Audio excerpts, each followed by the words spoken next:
The door to the supply office clicked shut at 0206, and I was the only one who heard it.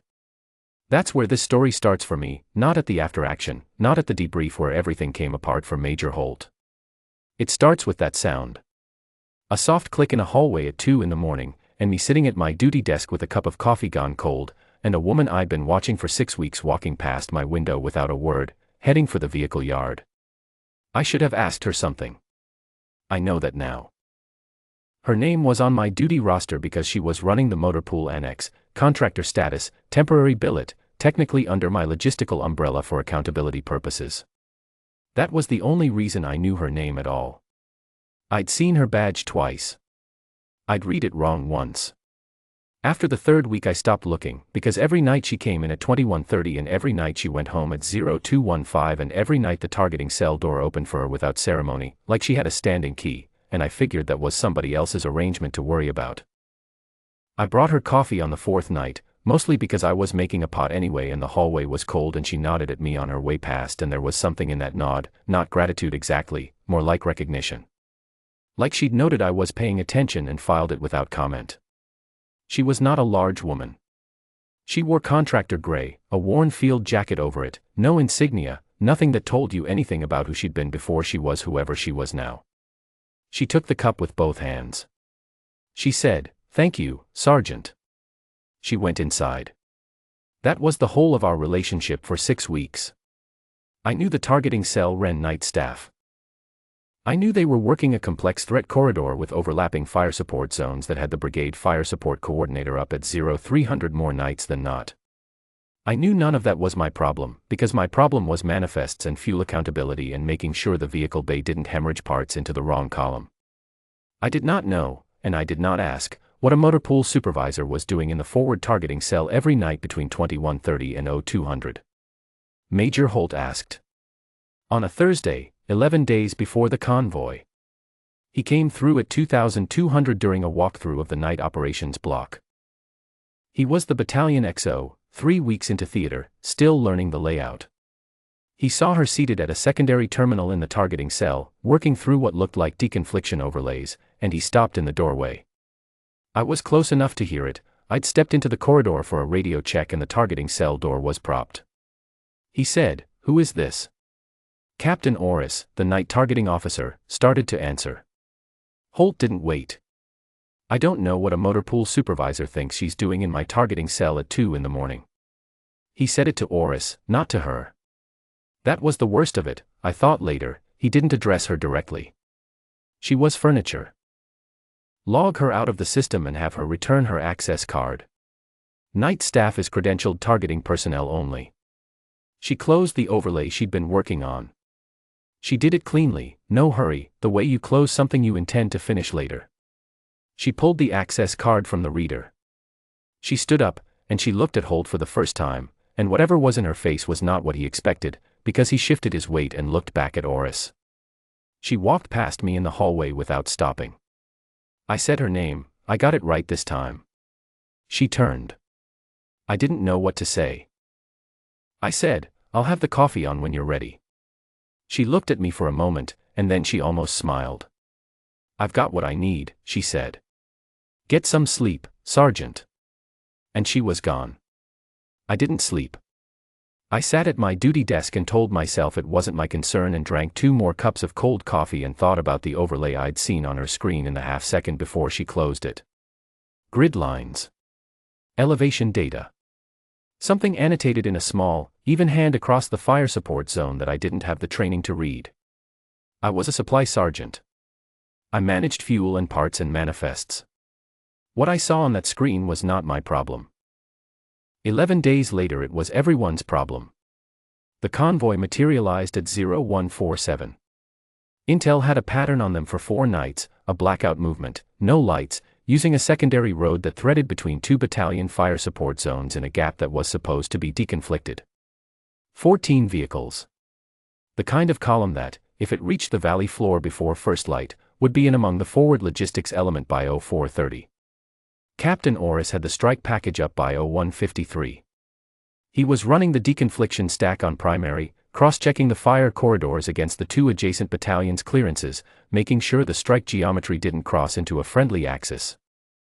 6 minutes into the stack, the software crashed. Not a freeze. A full drop. The secondary terminal came up blank. He had a live target window of roughly 9 minutes before the convoy reached a terrain fold that would block the strike angle entirely, and he was staring at an empty screen. I heard him on the radio at 0159. He was controlled, the way good officers are controlled when they are 3 minutes from a decision they cannot make. He said, "I need deconfliction on the Kessin corridor. Primary system is down. Does anyone on the night net have a manual calculation capability?" Nobody answered. That's not a criticism. Manual deconfliction of overlapping fire corridors isn't something you hold in your head. It's a software function. It has to be. I was on the night net. And I remembered the overlay. I don't know exactly what I was thinking. I know I got up from my duty desk. I know I walked down the hallway to the supply office where she'd been sitting every night for 6 weeks in the dark after Holt threw her out of the targeting cell, because she'd kept coming in. Not to the cell. To the supply office. I'd given her a chair by the window and a terminal she could use for contractor logistics work, and she'd been here every night from 2130 to 0200 and I hadn't asked her a single question about what she was doing on it. I knocked. She said, "Come in." She was at the terminal. The overlay was up. I said, "Captain Orris needs manual deconfliction on the Kessin corridor. He's got 14 vehicles, a 9-minute window, and his system just dropped." She was already picking up the secondary handset on my desk. "Patch me to him." I did. What happened in the next 4 minutes and 11 seconds I can only describe from one side of the room, because I was watching her face and I didn't understand the numbers she was speaking into the handset. She had nothing in front of her but the overlay she'd built, 6 weeks of overlays, I understood later, updated every night, hand-annotated with elevation data and corridor geometry she'd been pulling from the system before Holt locked her out and from memory afterward. She did not look at it often. She spoke steadily, no hesitation, the way someone speaks who is reading from something inside themselves rather than from a page. I heard her say, "Azimuth 147, offset 220 meters from the southern edge of the Bravo corridor. You're clear to the valley floor on that bearing. Confirm with Kessler Battalion on the secondary net before you call it, they'll confirm." Pause.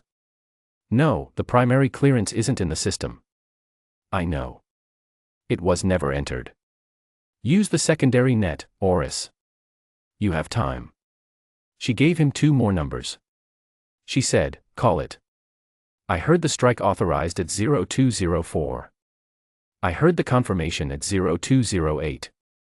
14 vehicles. 0 fratricide. The Bravo corridor held clean. She set the handset down. She looked at the overlay for a moment. Then she looked at me. "Thank you for the patch," she said. "Who are you?" I said. She picked up her jacket from the back of the chair. "I'm the motor pool supervisor," she said, and there was nothing sharp in it, nothing pointed, just the plain fact, because that was what her badge said and she was not interested in correcting it for me at 0204 in the morning.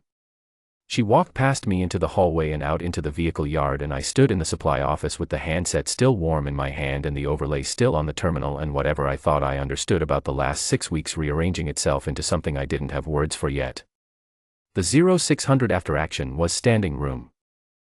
Brigade Fire Support Coordinator sat at the head of the table, Colonel Marsh, who flew in for it, which told everyone in the room what the night had been worth. Orris walked the strike through. When he reached the deconfliction, he said, "Manual calculation, verbally executed, 4 minutes 11 seconds. He said, "I don't know who called it." The voice came off the supply sergeant's secondary handset.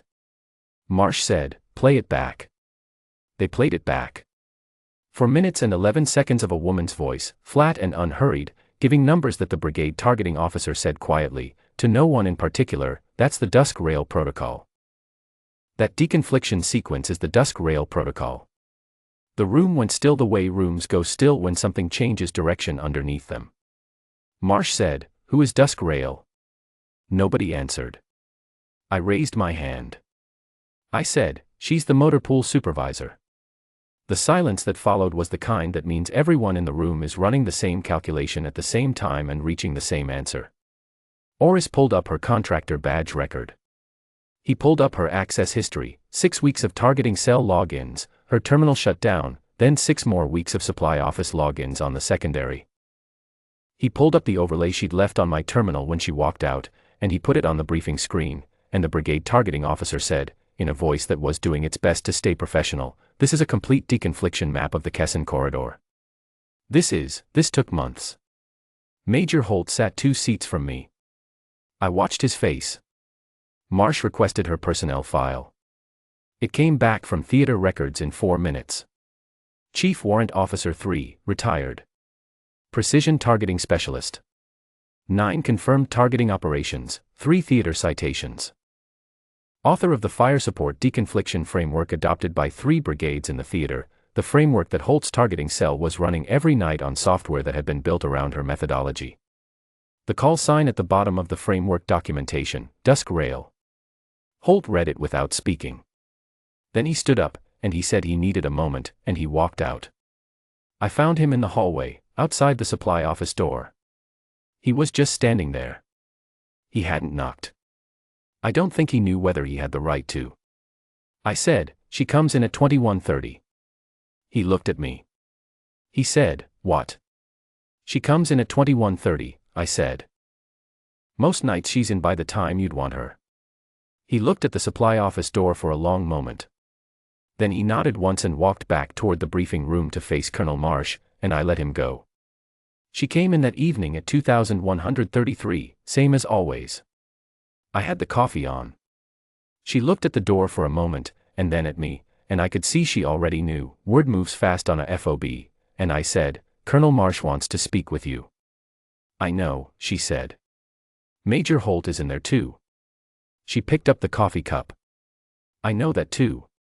She took a sip. She set the cup down on the desk exactly as she always did, in the same spot, with the same quiet economy of motion. "Thank you, Sergeant." She went down the hallway. I heard the targeting cell door open and close. I don't know everything that was said in that room. I know that Holt asked to have her access restored, and I know that when she came back down the hallway 40 minutes later she stopped in the supply office doorway, and behind her, 3 paces back, was Major Holt. He saluted her. Not the brief one-count render of a man going through a formality. He held it. His eyes were level and his jaw was set, and there was something in his face that I recognized because I'd felt it in my own chest at 0204 when I'd asked her who she was and she'd said, plainly, the motor pool supervisor, the expression of a man who has understood, all at once, the full weight of a small decision. She returned the salute. She said good night to me. She went home. I've been in 6 more theaters since FOB Kellen. 3 different brigades. In every targeting cell I've ever been assigned to, I've heard someone reference the Dusk Rail deconfliction protocol. They say it the way you say a thing that has always existed, the way you say it when you have no idea who built it, because it came before you and will be there after you, and the name on it has faded into the document itself. I never correct them. She didn't ask me to.